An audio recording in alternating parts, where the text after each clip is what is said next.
Jeshi la Iran limetangaza kuwa limefanya mashambulizi ya ndege zisizo na rubani dhidi ya kituo cha anga cha Ahmed Al-Jabaa nchini Kuwait, kinachotumiwa na vikosi vya jeshi la Marekani, katika hatua mpya inayoashiria kuongezeka kwa mvutano wa kijeshi kati ya Tehran na Washington.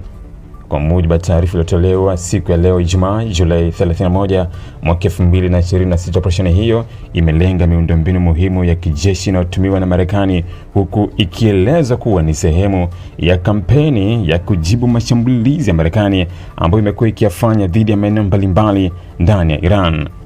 Katika taarifa yake rasmi, jeshi la Iran limesema kuwa ndege zake zisizo na rubani zilifanikiwa kulenga maeneo yanayotumika kuhifadhi ndege za kivita maarufu kama fighter aircraft shelters, mifumo ya mawasiliano ya satellite inayotumiwa na jeshi la Marekani, pamoja na maghala ya kuhifadhi vifaa vya kijeshi kwenye kituo cha anga cha Ahmed Al-Jabaa. Kwa mujibu wa Tehran, miundombinu hiyo ina nafasi muhimu katika kuratibu operesheni za anga, mawasiliano ya kijeshi na usimamizi wa vifaa vinavyotumiwa na vikosi vya Marekani katika Mashariki ya Kati. Jeshi la Iran limeeleza kuwa operesheni hiyo ilipangwa kwa muda na kufanywa kwa usahihi ili kulenga miundombinu ya kijeshi pekee bila kulenga raia wa Kuwait. Tehran imesema kuwa hatua hiyo inalenga kupunguza uwezo wa kijeshi wa Marekani katika eneo hilo na kuonyesha kuwa Iran ina uwezo wa kuyafikia na kuyashambulia maeneo ambayo inaamini yanatumika dhidi ya usalama wake wa taifa. Katika taarifa hiyo, Iran imefafanua kuwa mashambulizi hayo yalifanyika kujibu uchokozi wa hivi karibuni wa jeshi la kigaidi la Marekani dhidi ya Iran. Serikali ya Iran imedai kuwa siku za hivi karibuni Marekani imefanya mashambulizi katika maeneo mbalimbali ya nchi hiyo, ikiwa ni pamoja na shambulio ambalo lilenga nyumba ya makazi kwenye kisiwa cha Kashim jana Alhamisi. Kwa mujibu wa Iran, shambulio hilo lilisababisha vifo na majeruhi kwa raia, jambo ambalo limezidisha hasira kwa viongozi wa kisiasa na kijeshi wa Iran. Iran imeongeza kuwa mashambulizi dhidi ya kisiwa cha Kashim yalikuwa ukiukaji wa wazi wa sheria za kimataifa na haki ya kujitawala ya taifa huru.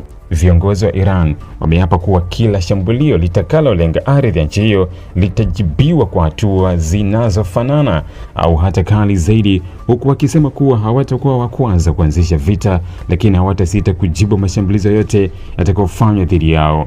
Kituo cha anga cha Ahmed Al-Jabaa kinachopatikana kusini mwa Kuwait ni miongoni mwa vituo muhimu vya kijeshi vinavyotumiwa na jeshi la anga la Kuwait pamoja na vikosi vya Marekani.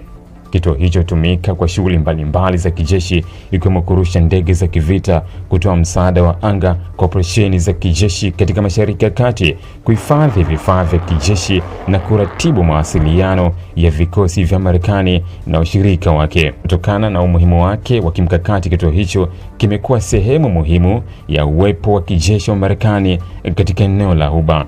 Kwa mujibu wa Iran, kuchagua kulenga kituo hicho kulikuwa na lengo la kuathiri uwezo wa Marekani wa kuendesha operesheni za kijeshi katika eneo hilo. Hata hivyo, Iran haikutoa ushahidi wa moja kwa moja unaoonyesha kiwango cha uharibifu uliosababishwa na mashambulizi hayo, wala haikutangaza idadi ya ndege au vifaa vilivyoharibiwa.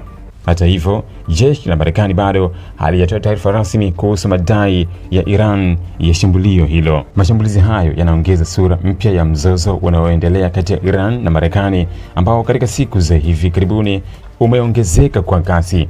Marekani imekuwa ikifanya mashambulizi dhidi ya malengo inayodai yanahusiana na jeshi la Iran, huku Tehran ikiendelea kujibu kwa kulenga vituo vya kijeshi vya Marekani katika mataifa mbalimbali ya Mashariki ya Kati.